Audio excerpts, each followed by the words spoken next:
যারা ইসলাম মানেন তারা মসজিদ বানাবেন, হিন্দুরা মন্দির বানাবে, খ্রিস্ট ধর্ম যারা মানেন তারা গির্জা চার্চ বানাবেন, শিখ যারা তারা গুরুদ্বারা বানাবেন, এতে আপত্তি নেই।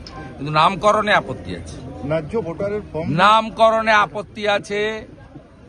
মোগল পাঠানরা ভারত দখল করতে এসেছিল, অত্যাচার করেছে, জোর করে ধর্ম পরিবর্তন করেছে, মন্দির ভেঙেছে, মা বোনেদের ইজ্জত লুটেছে।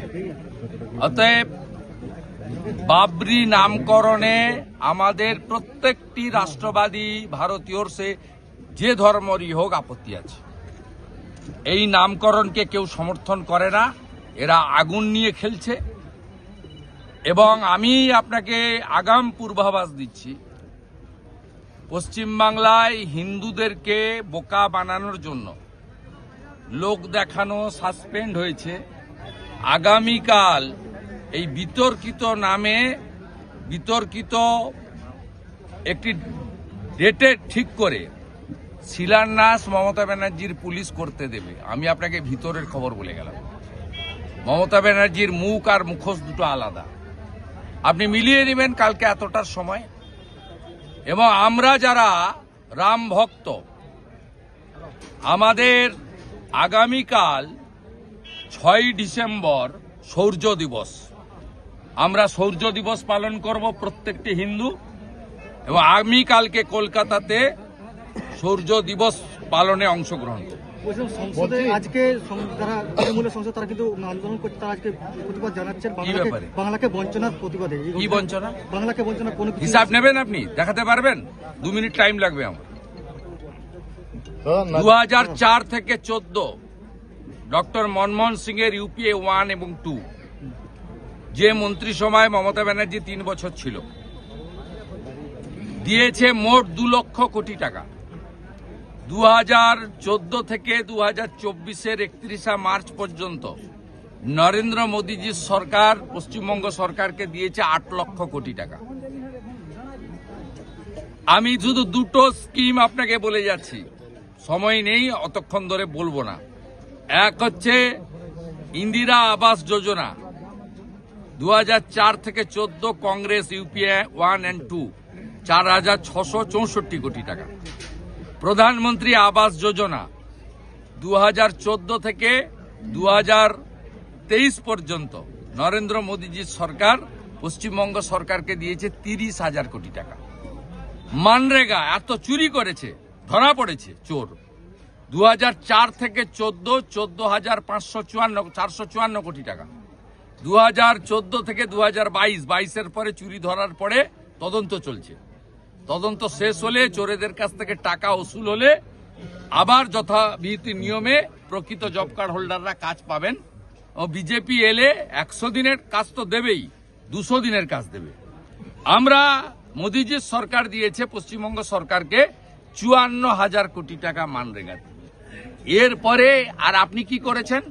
61টা রেল লাইনের জমি দেননি।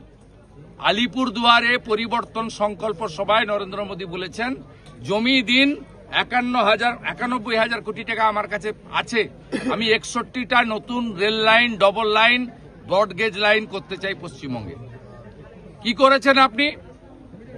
মালদা, বালুরঘাট, পুরুলিয়া, কুচবিহার এয়ারপোর্ট কমপ্লিট করার জন্য প্রয়োজনীয় জমি, এখানে ঝররা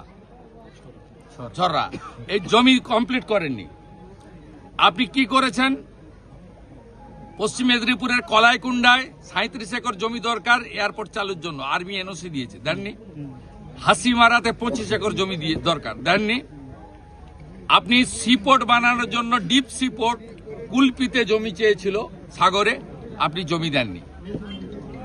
আপনি ভারত সরকারের আয়ুষ্মান ভারত চালু করেননি, পাশে ঝাড়খণ্ড চলছে, ওটা বিজেপি সরকার, এনডিএ সরকার নয়।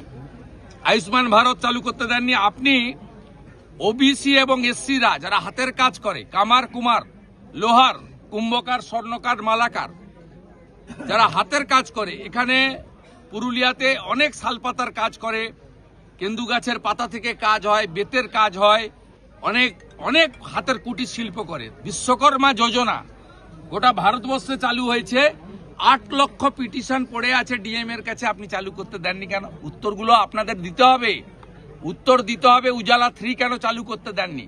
400 টাকা কম দামের গ্যাস মোট 11 কোটি লোক পায় ভারতবর্ষে, তার মধ্যে 1,29 লক্ষ পশ্চিমবঙ্গের মেয়েরা পায়। উজালা 1-2 দিয়েছিলেন, উজালা 3 যখন নরেন্দ্র মোদীজি আরো 25 লাখ মেয়েকে দিতে চায়, তখন গ্রাহক বিতরণ কেন্দ্রে পিটিশন পড়ে আছে, আপনি ডিএমদের বলে দিয়েছেন রেকমেন্ড করতে না। তাই এসব কথা লোক জানে। এপ্রিলে নির্বাচন, 26-এর নির্বাচন, মমতার হবে বিসর্জন, কিচ্ছু করতে পারবে না। পুরুলিয়ার কোন গ্রামে যুবকরা নেই, তারা উড়িষ্যা, বিহার, ঝাড়খণ্ড চলে গেছে। রেল স্টেশনে গিয়ে ছবি দেখাবেন কি অবস্থা যুবকদের। এই পুরুলিয়া জেলার কোন গ্রামে যুবক নেই, সব চলে গেছে 8-10 হাজার টাকার জন্য বাইরের রাজ্যে, সব রাজ্যে। প্রাথমিক একটা রায় দিয়েছে, সেখানে উচ্চ আদালতে প্রাথমিক রায় পরে হবে। পুরুলিয়াতে জল নেই কেন? পুরুলিয়াতে গ্রামে গ্রামে জল নেই কেন? পাহাড় বেচে দিয়েছেন। আগে তো বালি আর কয়লা তো গেছেই, পাহাড়গুলোও বেচে দিয়েছেন।